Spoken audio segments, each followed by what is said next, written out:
तो yo guys, आज हम पढ़ने वाले हैं स्केपुला बोन के बारे में। इसमें हम पढ़ेंगे एंगल, बॉर्डर, सरफेस, प्रोसेस और मसल के ओरिजिन और इंसर्शन। तो लेट्स बिगिन। सबसे पहले अगर हम डायरेक्टली स्केपुला देखेंगे तो वो थोड़ी डरावनी सी बोन दिखती है, तो हमें कुछ समझ में भी नहीं आता। इसलिए हम शुरुआत करेंगे कुछ इस तरह से कि हम खुद ही एक स्केपुला बोन बना रहे हैं। तो देखो, सबसे पहले स्केपुला एक ट्राइंगुलर बोन होती है, कुछ इस तरह की दिखती है।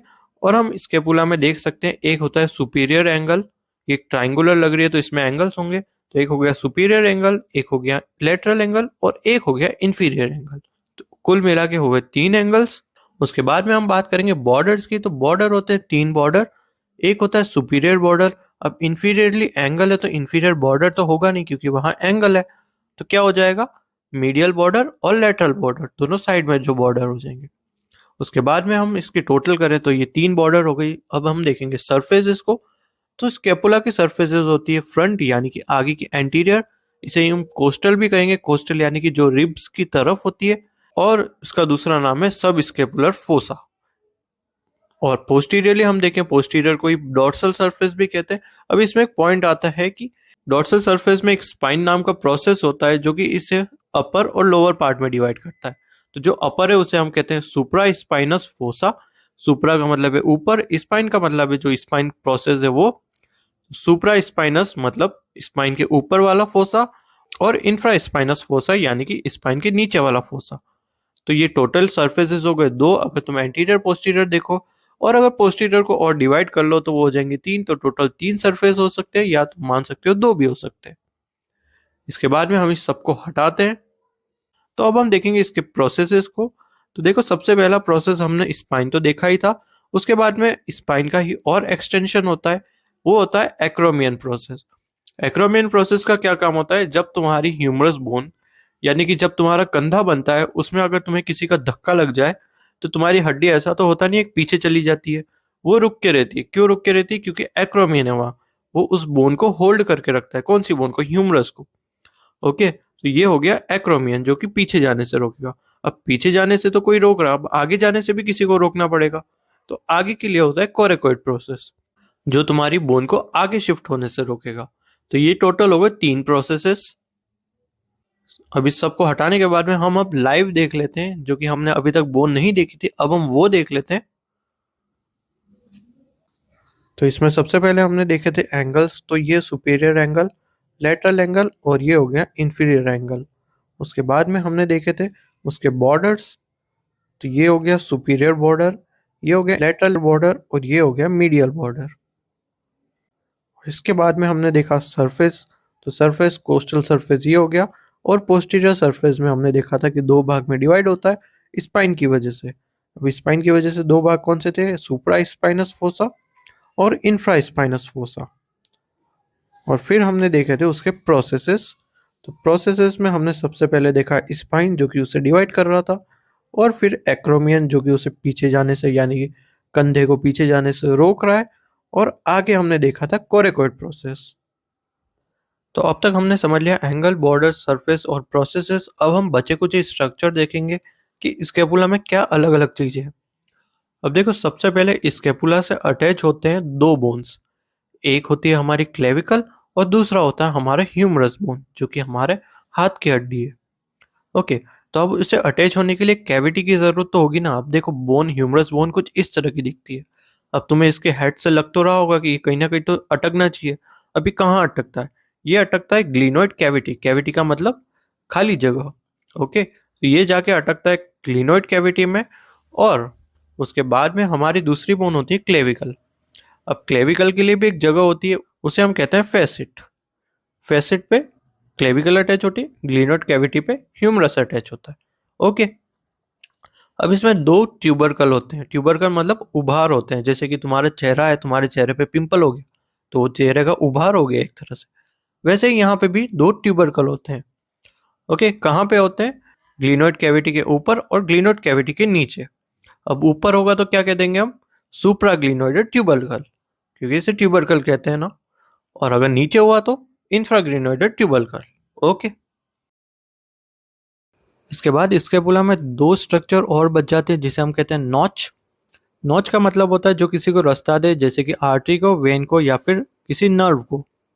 तो यहाँ पे दो नोच है, एक का नाम है सुप्रा स्केपुलर नोच और दूसरे का नाम है स्पाइनोग्लिनोइड नोच। यहाँ से नर्व या आर्टरी या वेन्स पास होती है। ओके, अब कौन सी होती है वो सब बताऊंगा तो थोड़ा कंफ्यूजन हो जाएगा, इसलिए हम चलते हैं मसल्स पे। और अब हम देख लेते हैं मसल्स के बारे में। तो मसल्स के ओरिजिन और इंसर्शन को हम देखेंगे। सबसे पहले हम देखते हैं ओरिजिन को। तो ओरिजिन की ट्रिक आती है द बीबीसी टोल्ड सिट्स।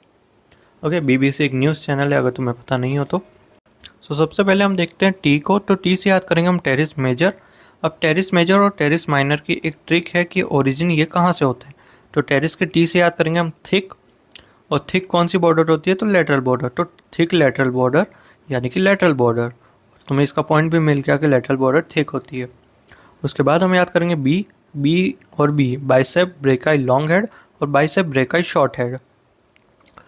तो जो लॉन्ग हेड है वो होता है सुप्राग्लिनोइड ट्यूबरकल पे, और बाइसेप ब्रेकाई शॉर्ट हेड जो होता है वो उसके ऊपर वाले। अब ऊपर कोई ट्यूबरकल तो है नहीं, तो प्रोसेस है। कौन सा प्रोसेस, कोरेकोइड प्रोसेस, तो वहाँ होती है। उसके बाद में दूसरे सी से याद करें हम कोरेको ब्रेकियलिस। इसके नाम में कोरेको है, तो ये कोरेकोइड प्रोसेस पे ही ओरिजिनेट होती है। अभी काम क्या करती है, तो ये तुम्हारे हाथ को सीधा उठाने में हेल्प करती है। फोर्थ आती है ट्राइसेप ब्रेकाई लॉन्ग हेड। अब ट्राइसेप की टी से याद कर सकते हो तुम ट्यूबरकल। तो ऊपर हमने ऑलरेडी सुप्राग्लिनोइड ट्यूबरकल को कवर कर लिया है, यहाँ पे हो जाएगा इंफ्राग्लिनोइड ट्यूबरकल। और ओ से याद करेंगे हम ओमोहायोइड, और इसी ओ से याद करेंगे हम ओवर द सुपीरियर बॉर्डर। तो इसका ओरिजिन होता है सुपीरियर बॉर्डर पे। और इसका काम क्या होता है, इसका काम होता है हायोइड बोन को और लैरिंक्स को नीचे खींचना, ताकि तुम कुछ भी अपना खाना निगल सको। उसके बाद आती है एल से लेटिसमस डॉर्सी। ये काफ़ी बड़ी मसल होती है बैक की, और ये ओरिजिनेट होती है इन्फीरियर एंगल से। इसकी कोई स्पेसिफिक ट्रिक नहीं मिली मुझे। और डी से याद करते हैं हम डेल्टोइड को, और डेल्टोइड के ही डी से याद करेंगे हम डबल, यानी कि इसके डबल ओरिजिन है। कौन कौन से, स्पाइन और एक्रोमियन। उसके बाद में हम आ जाते हैं सिट्स पे, जो कि एक स्पेशल पॉइंट है, क्योंकि यही तुम्हारी दूसरी ट्रिक भी बन जाती है रोटेटर कफ मसल की। जो क्वेश्चंस आते हैं कि रोटेटर कफ में कौन कौन सी मसल्स इंक्लूडेड होती है, तो रोटेटर कफ में ये 4 मसल्स इंक्लूडेड होती है। कौन कौन सी, एस से याद करें हम सुप्रा स्पाइनेटस। अब सुप्रा स्पाइनेटस हमने फोसा भी देखा था, तो हाँ, ये सुप्रा स्पाइनेटस फोसा से ही ओरिजिनेट होती है। सेकंड आता है हमारा इंफ्रास्पाइनेटस। तो इंफ्रास्पाइनेटस भी फोसा देखा था, तो इसका ओरिजिन हो गया इंफ्रास्पाइनेटस फोसा। टी से हम देखेंगे टेरिस माइनर। तो टेरिस से हमने बात की थी कि टेरिस के टी से याद करेंगे हम थिक। तो थिक लेटरल बॉर्डर, दोनों टेरिस मसल्स की एक ही ओरिजिन है। और एस से याद करेंगे हम सब स्कैपुलरिस, और सब स्कैपुलर का भी हमने फोसा देखा था, तो उसका हो गया सब स्कैपुलर फोसा। ओके, अब हम चलेंगे इंसर्शन पे। तो ओरिजिन मसल्स के बाद में अब हम आ जाते हैं इंसर्शन की मसल पे। तो इंसर्शन की मसल टोटली 6 होती है, जिसकी ट्रिक है लेसर टीआरपी मूवी। अब मूवी की ही कितनी रेटिंग वगैरह चेक करने के लिए हम टीआरपी को यूज़ करते हैं। तो ये मैंने टीआरपी का मतलब बता दिया।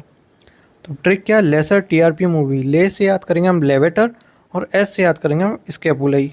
तो लेवेटर स्केपुलाई ये मीडियल बॉर्डर पे इंसर्ट होती है।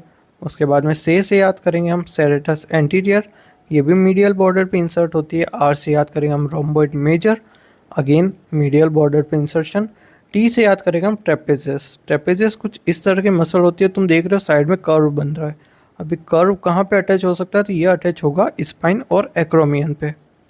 उसके बाद में अगेन आर से याद करेंगे हम रोम्बोइड माइनर, जो कि फिर से एक बार मीडियल बॉर्डर पे अटैच होगी।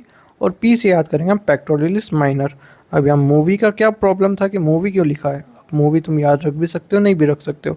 मैंने इसलिए लिखा था क्योंकि मूवी में ए नहीं है, आई है, तो हम याद रख सकते हैं माइनर को।